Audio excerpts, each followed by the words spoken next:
Hey everybody, Dr. Josh Axe here. So excited to be here with you today and so excited to be with my good friend, Dr. Leigh Erin Connealy. And she has an amazing functional medicine and integrative medicine practice in California. And I've known her for several years. In fact, when I have patients that are struggling with some severe health issues, a lot of times I send them her way. And so she is an expert. She's written several books on fighting cancer using diet and nutrition and supplementation. And so I love her heart and passion for helping people use food as medicine and all things natural to help people get well. And I know that Dr. Leigh Erin has worked with people, helping them reverse diabetes, helping patients fight cancer naturally, and helping a lot of women and men balance their hormones naturally, which is a big thing as well. So Dr. Leigh Erin Connealy, hey, thanks for being here with me today. Great to be here with you, Josh. Well, awesome. Well, one of my first questions for you is, when looking today, a lot of people are searching for answers. And there is so much conflicting information out there on the internet. And, one of the things I think people would love to know is, what is the difference between, your conventional doctor that most people go to, whether it's an MD or an osteopath, versus when people call themselves integrative medical doctors or functional medicine doctors? What's the real difference there? And then how do you practice differently? Right. That's a great point. I'd love to clarify that. Well, first of all of the doctors here in my practice are conventional Western medical doctors. And what that means is they all went to medical school to learn really how the body works. Now, of course, we did take pharmacology classes to know the medications that would maybe help somebody in an emergency. I tell people we lead the world if there's an emergency, and sometimes you need medication to implement in a patient to fix them. But when it comes to healing, we've got to use these new functional medicine integrative approaches. Now, I've been practicing 33 years, about 45,000 patients later. And I started my practice 33 years ago with a nutritionist that we know, Hippocrates said, let food be your medicine, medicine be your food. And so from the very beginning. Now, since 33 years ago, lots of new science of medicine and biological medicine has come out from everything. I mean, it's amazing, the power of food, the power of really how the body works. So we learned something called the Krebs cycle of energy in medicine, okay? The Krebs cycle of energy is how the body works and produces energy. They just came out with an article called Metabolic Diseases. Only 10% of the population has the metabolic machinery to prevent illness. So every doctor needs to know the fundamental matrix of the body in order to get people well. So if you come here, yes, we do blood pressure, plus we do the whole gathering of their history. We do a great physical exam, probably a much more detailed physical exam than others, because we know how to look at the whites of the eyes, we know how to look at the skin, we know how to look at things in an in-depth fashion that we have learned over the past years. If you go to a regular doctor, he says, okay, what's your problem? Let me do a little blood work. They don't do very extensive blood work. And they go, okay, here's the drug, and see you later. So the World Health Organization publishes that 80 to 90% of illnesses are due to eating and lifestyle. When does a conventional medical doctor talk to a patient about eating and lifestyle? Never. But that's what's published by the World Health Organization. So we are not doing our job. So doctors now, unfortunately, have to start reading, going back to school, going to this course, because doctors like to understand the science and the validation of why they're doing what they're doing, which is what we do all the time. Our team of 7 doctors, we go to conferences all the time to learn the latest and greatest, all the time, the most innovative therapies, not just in the United States, but around the world, because the United States now ranks 45th in the world in healthcare. We are the leader in the world of chronic diseases. Now, we are spending twice as much, Josh, and we're getting people sicker. That's not okay. We have to take a stand for the salvation of humanity. Yeah, it is kind of surprising when you do look at all those stats, and I know that I've been looking at them for, 15 plus years, and just looking at, hey, we are spending more than about any other country, and yet we are sicker in terms of chronic health conditions, everything from cancer to heart disease, especially diabetes, than a lot of these other countries out there today. Autoimmune disease, of course, is just running rampant in our country. And so obviously we need to change things up. And I will say, I've been encouraged over the past 10 years. I've seen things start moving more in this direction of using more functional and integrative medicine, which I know is something that you practice. And I know you've got a couple clinics there in California where you practice this integrative medicine. And so if anybody wants to check that out, you can just search Dr. Leigh Erin Connealy, and Leigh Erin is spelled Leigh, and then Erin, Erin, and then Connealy, Conneally, I believe. So Leigh Erin Connealy, and but her clinics are amazing. And so if you're a person out there struggling with whether it be cancer or diabetes or severe hormonal imbalances, those are some of the things that she specializes in, and I know has seen great results in. And using natural means, including diet and herbs and other things to help people get healthy and well. So talk to me a little bit, Dr. Leigh Erin, about the book you wrote in the past, this Cancer Revolution book. Can you give us a little bit of insight into sort of what you cover in that book? Okay, well, first of all, I'm going to tell you why I wrote the book. So I was born in the 50s, and I'm number 3 of 6 children born in Houston. I was born in Texas, and my mother started bleeding. And so at that time, she went to the doctor, and they told my mother that we needed to give her a medication called DES, which is a very potent estrogen to prevent the miscarriage. So lo and behold, 16 years later, I come home from school, and my parents said, well, we received a letter that the drug that I took when I was pregnant with you caused cancer in the male and female offspring, as well as hormonal problems, as well as anatomical, all kinds of things. So I'm in Houston, Texas. I go to the Ivory Tower, MD Anderson, and begin the journey of uncovering what's effects DES had on me, not to mention all the last 45 years of quite unusual experiences. So my whole goal in my whole life is how not to get cancer. And so as a result of that, and seeing patients for all these years, and it's really, really heartbreaking when you see a patient who comes in weak as a kitten, who can't even hold their head up because they've had brutal, terrible treatments that have made them so weak. And we as doctors, it is our job, doctor means to teach. It's our job to teach the patient how to take care of themselves.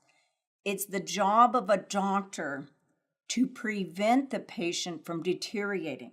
We shouldn't be a bystander and just watch the patient decline with the treatments.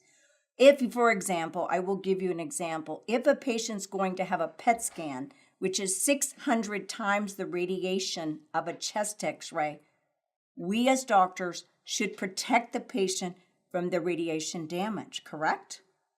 Because we know that. It's published everywhere. If the patient's going to have a biopsy, we need to emotionally, physically prepare the patient for a biopsy. I talk about this in my book because why a biopsy is an invasive, injurious process that causes inflammation in the body, causing a cascade of reactions that can be unfavorable to the patient. So why wouldn't we prepare them for that? Then if there's surgery, we need to prepare the patient emotionally, mentally, physically for that surgery. Then if they do chemotherapy, some patients have to do chemotherapy. Now in our clinic, we use insulin potentiation therapy, which relates to your book, because what do cancer cells like to eat? Sugar. They have insulin-like growth factors. Otto Warburg got a Nobel Prize that cancer cells thrive from eating sugar. So we use insulin as the Trojan horse escort to bring chemo into the cancer cell, but we only use 10% of a normal dose, whereas a regular doctor will use 100%. But at the same time, we've already fixed the matrix and the foundation of the body, meaning all the nutritional deficiencies. We put them on purification, which might be liver cleanses, infrared sauna, baths, all kind of thing. Plus, we've worked on the patient emotionally, because guess what? When you have cancer, you're scared to death. And then the doctors use fear mongering to say, okay, you got to do this treatment, which we know the survival rate is only 2% if you do surgery, chemo, or radiation. So in my book, Cancer Revolution, I talk about, one, here are all the markers that you can even do on your own to know if something's trying to happen, brew in your body. Here are the preventive measures. Here are the signs. Here are the physical signs. Then if you get diagnosed with cancer, here is a roadmap for you to follow, a guidebook for you to follow. And in that includes the ketogenic eating program, which you just wrote your book about. And people think that you just get diagnosed, which takes about 10 years from one cancer cell to tumor formation is 10 years.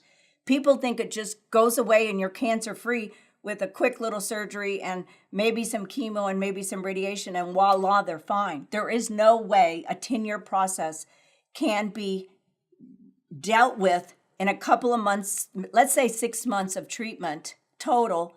And if you have not changed the terrain of the cell, you can look at the person's blood cell under the microscope in the terrain. If that is not healthy, the cancer comes right back. If the patient is emotionally stressed, the cancer comes right back because you have not changed the living condition of the patient. Yeah, it's a very different way of looking at things, I know, than our conventional medical system. But there's something you brought up, changing your terrain or your environment. And that is so key. You know, one of the things that I would share with my patients, Dr. Connealy, is that, you know, imagine your body as sort of this big bucket. And if you keep garbage in there, you know what, you can, you know, it's going to attract rats, it's going to attract bugs and invaders. And if people a lot of times just want to kind of try and shoot these little bugs with, whether it be antibiotics or chemotherapy or other medications, but until you remove that garbage and clean it out and change the internal environment there, it's never, you're never going to stop sort of creating this, you know, creating cancer cells, attracting parasites, funguses, allowing yeast overgrowth in your body. And so again, that's one of the things I love about you and love about what you teach is that, again, this just makes sense. We've got to change our internal environment. It's not something that happens overnight. People need to change their internal environment. They do that with diet. They do it with changing, you know, in creating healthy emotions rather than a lot of these negative emotions today, getting rid of the fear, the worry, the anxiety, the grief, the anger, and, you know, really start working on, you know, having joy and peace in their life. So anyway, so I love that, and it's very holistic way of approaching and taking care of people. It's the way when my mom had cancer, it's the way that we approached it. You know, my mom, first time she had cancer, she went through conventional medicine and was diagnosed as cancer-free, but seemed sicker than ever. 10 years later, cancer showed up again. And then we took a natural approach. She followed a keto diet. We started using herbs like turmeric, using reishi mushroom, using vitamin D therapy.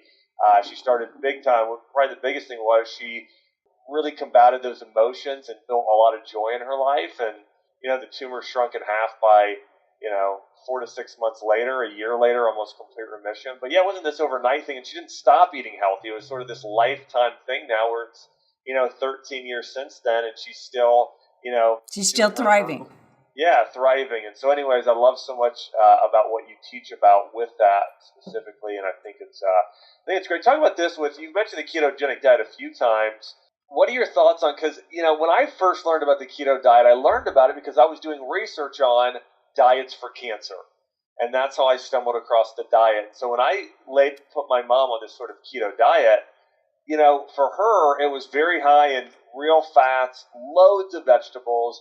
But then on Instagram today and Pinterest and Facebook and YouTube, there's these recipes for, like, I saw a recipe the other day for a fried cheese bacon quesadilla. It was called a keto quesadilla with literally conventional cheese, butter, and bacon. And that was the only thing in it. Oh, gosh. Any thoughts there? Yeah, well, it's kind of interesting because people, we in America, only in America do we kind of distort something that's can be potentially beneficial for patients. And so for the longest time, since I've had a nutritionist in my office for 33 years, some kind of person who can direct people with their eating. Of course, I know a lot about it because I studied it, and it's kind of a funny story. I wanted to know how I would start my first practice. And I said, okay, how can I get a lot of patients quickly? Well, I specialized in weight loss, okay? But from a metabolic perspective, like what are your hormones, right? And what kind of eating? Anyway, and I tell people there's 2 cardinal rules that we all need to follow. 1, you got to get off sugar. Sugar is a destructive, food, period. And sugar is disguised in many forms because people think they go to the store and they get yogurt, organic yogurt, and they think, oh, this is great. Well, no, there's a lot of sugar in yogurt, for example. People think they don't understand how sugar is disguised in so many food products. But if you just stick to what nature, the bounty of nature, you're going to do pretty good. But because we have so much manufactured food here, more than any other country. If you go to Germany, you eat real food because that's what people have. There's not a lot of fast food places. Yeah. But we've got to teach people. People talk about other addictions, but sugar addiction is the worst addiction. And once you start people eating sugar, they literally can't get off. Then there's the unfavorable carbohydrates, which are bread, rice, pasta, and potato. And so all of our food today, unfortunately, is GMO'd, and it's really been destroyed compared to how I grew up 50 plus years ago. So, but people need to basically eliminate that and focus on the power of fat. I tell people, fat is what gives you energy. All right. Even fasting, even in my practice, I have a lot of patients do fasting because if they have cancer, we just need to starve and stop everything. Do you know what I'm saying? And I had a patient, I'll give you an example, Josh. I had a lady, her husband was a minister. He died a couple of years ago. She came in and she told me, and she says, she has a lump. And she said, Dr. Connealy, I don't want to do surgery or chemoradiation. So I said, okay. I said, I have a great plan for you. I said, I want you to fast for 30 days. So every patient, usually their jaw drops. What? I go, no, tell me. What do you think you can do? Well, this lady said I can do 30 days. I said, okay, 30 days. I said, if you're dying, eat avocado. Like if you're just can't handle it, I said, eat an avocado, eat a tablespoon of fat. So she comes back in 30 days. I said, I'm going to remeasure your breast mass. Well, just with fasting 30 days, it decreased 50%. There's no drug that does that. Yeah. Okay. Not to mention, what did it physiologically do to her body? She cleaned her body up. She was a different person. Okay. This has happened over and over again. So fasting is a great way to jumpstart somebody. Now, if I have a person that's 111 pounds, obviously I don't tell them to go fast because they're frail and they can't do that. But fasting is amazing. But so we as practitioners need to meet the patient where they are, right?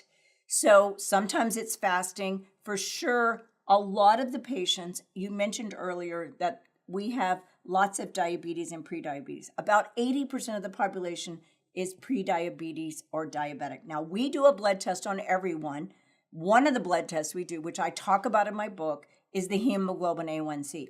The hemoglobin A1C is a reflection of your blood sugar over 90 days. You can also do fasting insulin with that.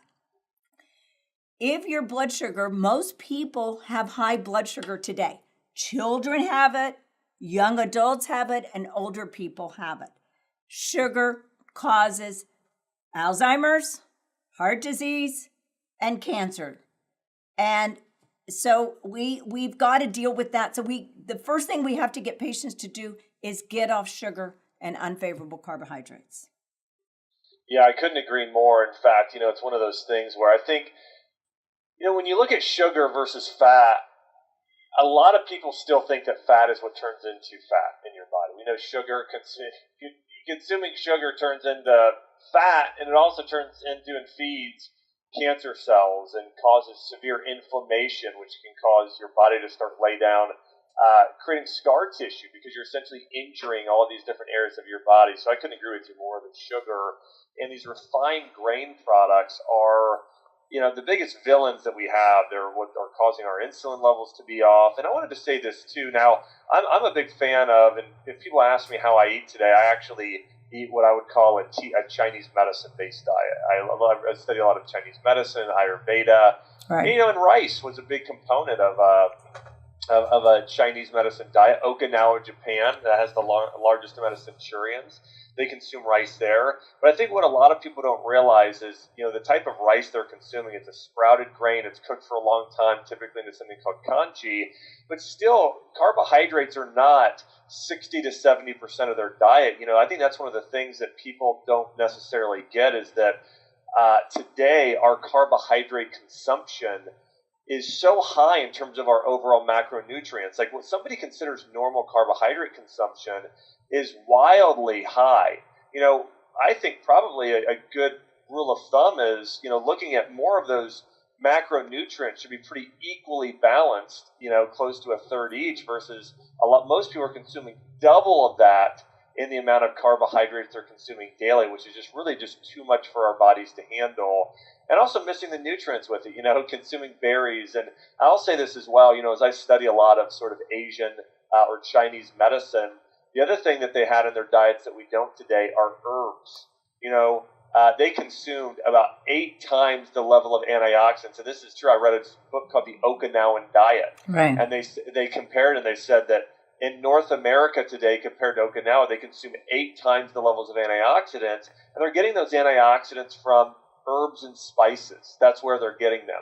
And so when I use the term, like my tagline on my website is food is medicine, it's the most true with herbs and spices. If you're comparing turmeric and cinnamon and rosemary, even to broccoli and kale, turmeric and cinnamon and rosemary blow broccoli and kale out of the water in terms of nutrient density, phytochemicals that fight off cancer. And so anyways, that's another thing I did want to mention too, is that as we're talking a lot about fighting cancer, I totally agree with you. Bringing that sugar and refined grain consumption down, getting the healthy fats, replacing that. In addition, hey, let's use some of those herbs there as well to help fight disease. Right. Well, we've been using herbs in our practice for a very long time, and unfortunately, in the United States, people, if you go to China, they write your little recipe, and then you get a bag. It looks like twigs and bark and all kind of things, and then you go boil it, and then you go strain it, and then you go boil it again.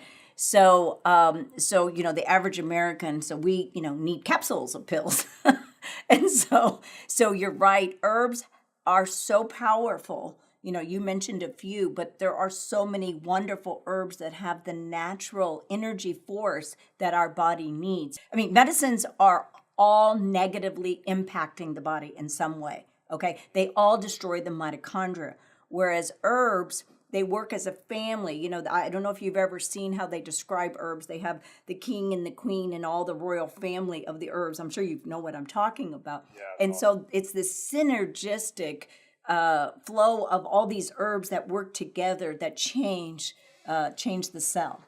Yeah, it is incredible, and that's one of the things especially I love about Ayurvedic medicine is that they're so strategic in their formulations and also deciding, hey, pairing these two herbs together has an even more powerful effect on the body. We've seen this in Western medicine with turmeric.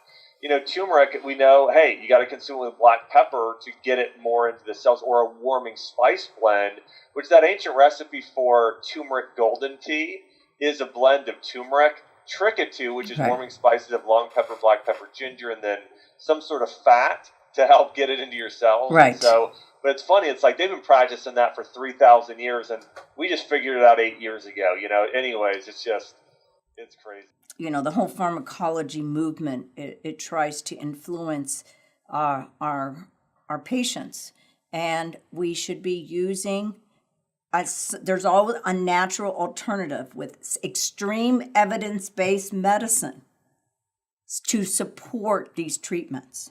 And I know that my patients, and probably the people you see and hear about, they all don't want to take medicines. Like today, when I was quickly getting ready, and there was a new drug now that you can sue the manufacturer because it kills the patient. I'm like, how does this even make sense?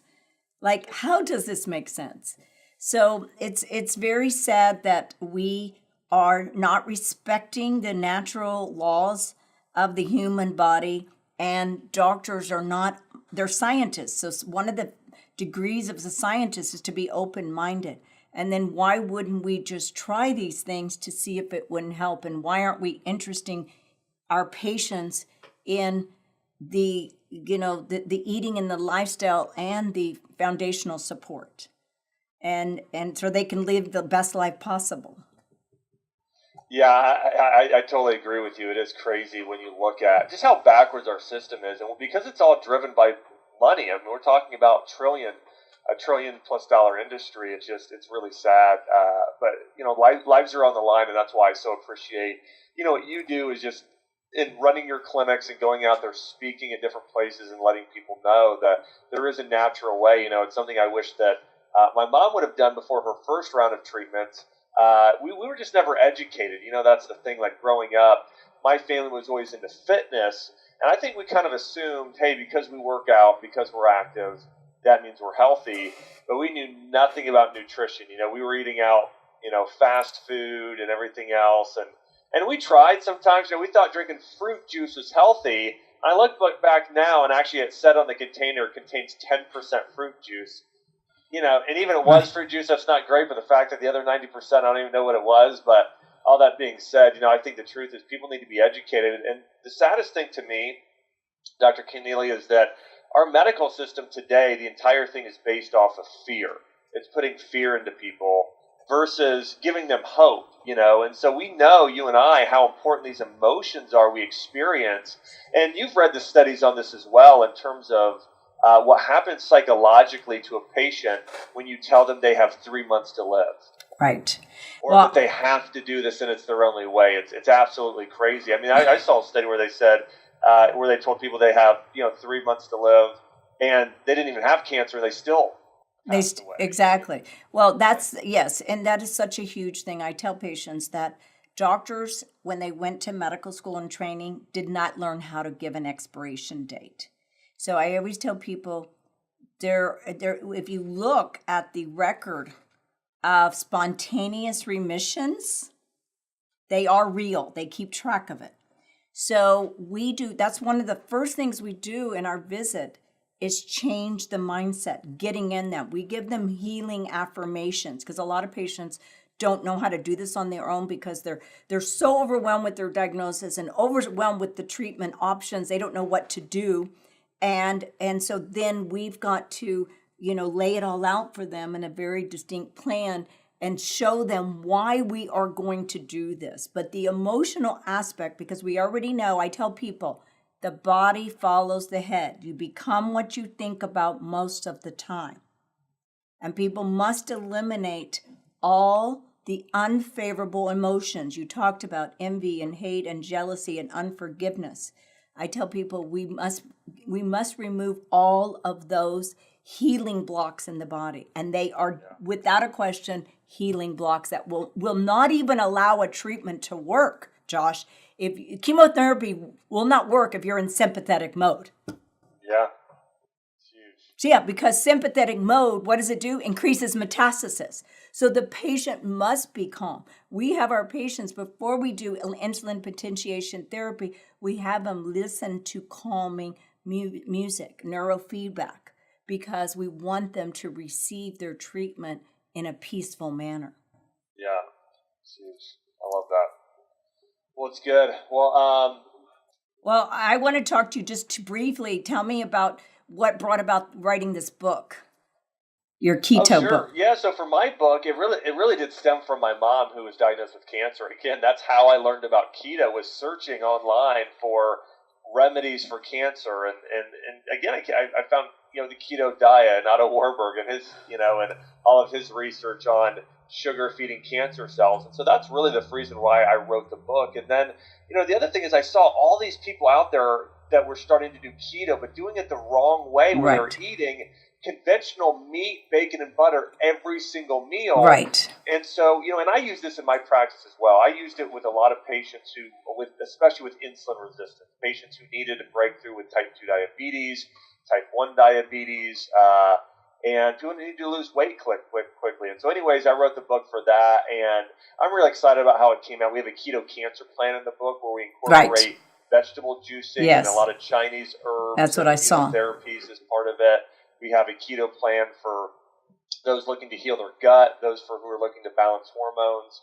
And so the book is just called Keto Diet, and people can pick it up nationwide. People should go to their local bookstore and grab it, or Barnes & Noble or something like that. You can find it online too, places like Amazon. But so that book I think is a great thing to pair with your treatments and visiting you, if that's what they're looking to do in terms of fighting cancer, balancing hormones, or if somebody's looking for a good integrative medical physician in the state of California. Or I know you have people flying from all over the world to see you, of course, as well. So I want to encourage everybody, hey, check out Dr. Leigh Erin Connealy. Just do a Google search online, and also check out her Cancer Revolution book. I want to say, Dr. Leigh Erin, hey, thanks for joining me today. Great to see you, Josh. Thanks for being here.